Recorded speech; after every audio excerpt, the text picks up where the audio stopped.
So in my last video, I talked about how astrology is like a symbolic language that we can use to have more successful relationships so that dating's easier. And then I just got this flash in the middle of the video that not everybody knows how to speak in that language. So in this video, I'm just gonna give you a few specific steps so you can start speaking in that poetic language of love through the lens of astrology. So step one is just about wanting to see. And to explain what I mean, this all came to me the night before I made my last video. I was watching a film called Poetry. And this is a 2010 film from one of my favorite director. He's incredibly sublime, very heartfelt director named Lee Chang-dong from South Korea. All of this got triggered because of one scene in his film.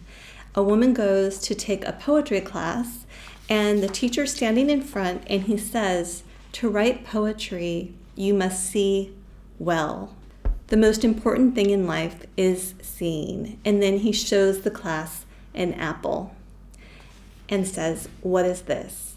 And everyone says, apple. How many times have you seen an apple? 1,000, 10,000, 1,000,000? Wrong. You've never seen an apple before, not even once. Up till now, you haven't seen an apple for real. To really know what an apple is, to be interested in it, to understand it, to converse with it, is really seeing it. And then he instructs the class to gaze at the apple, observe it, the shadow, how it feels, and all of these different things. My guess is that there's probably an apple in each scene and that we're just not always noticing it. So anyway, this scene is the gift of astrology because we see the person, and then when we look at their chart, we start to be able to see all the things that may have been hidden from us, less apparent, and astrology gives us an opportunity to be able to see them more specifically, to be able to have a moment of gratefulness for the things that we may not have noticed otherwise.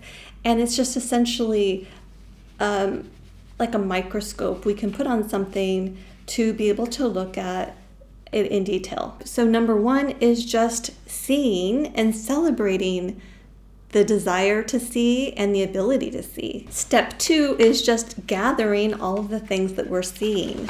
I have a list that I've created, and it's just a list of the different signs, and then on the top it's different categories, and then what you would associate with each of the signs.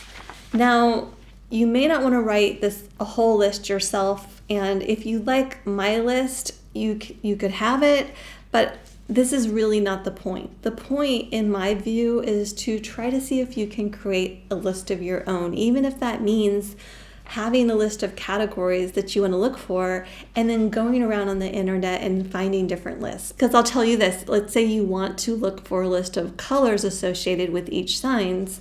Well, one person is going to give you a color list based on a color wheel. So another person's going to give you a color list based on the chakras.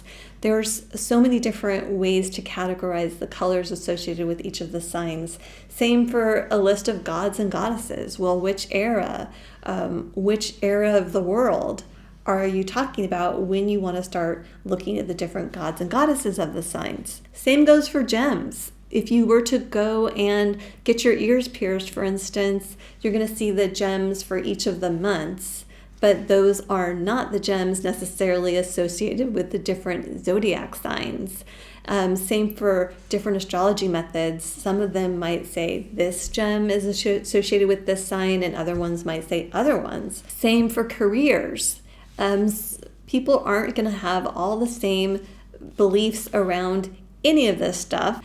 So depending on your associations that you've discovered along the way, your list could be very different to your friends. And to me, that's part of the beauty of it, because as you're creating your list, it's kind of like the difference between having your own sourdough starter that you're feeding and you're nurturing, or going off to the store and just buying a dried packet of yeast. You're going to have a very different product when you're kind of creating it for yourself and nurturing that list.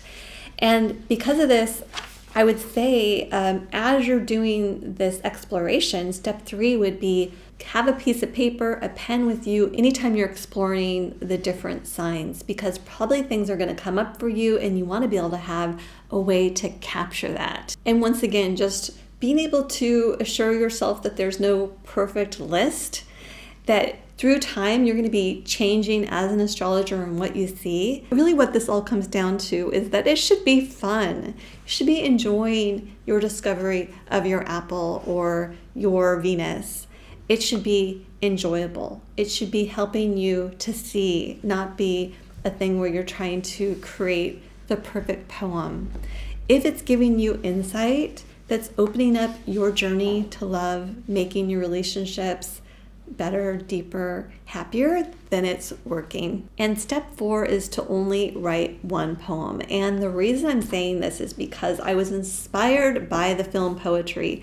The teacher in the film asked the students to just write one poem. And that was so interesting to me because it was a class that spanned over a month period. And as Americans or Westerners, we tend to be very maximalist. We want to do it all. But you might be thinking, oh, do I need to write a poem for every single one of the signs? So you don't have to.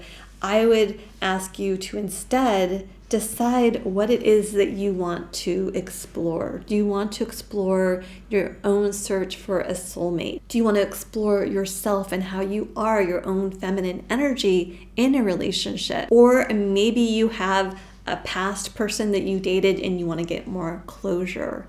Whatever it is, just give yourself the space to just write one poem and go from there. If you're feeling it, if you have more energy, you can write more. Now, the concept of poetry is very broad. It doesn't need to be something that rhymes. It can just be like your normal everyday way that you talk. Only we're throwing in some of these symbols and the different things from our list to describe the different things that we're feeling, that we're observing. And with the list, that might feel a little unnatural, but this is how people learn languages, right? They'll make lists of words and they'll study them until they come naturally.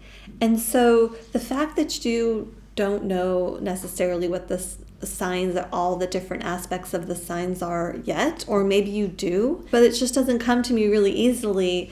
A lot of it is just repetition, right? In the film, the teacher said, if you really see something, you can feel something naturally. So it's not necessarily about it just comes to us automatically, but the work with the different symbols, gathering them, musing on them, letting things rise to the surface, see what inspires you, that's the work.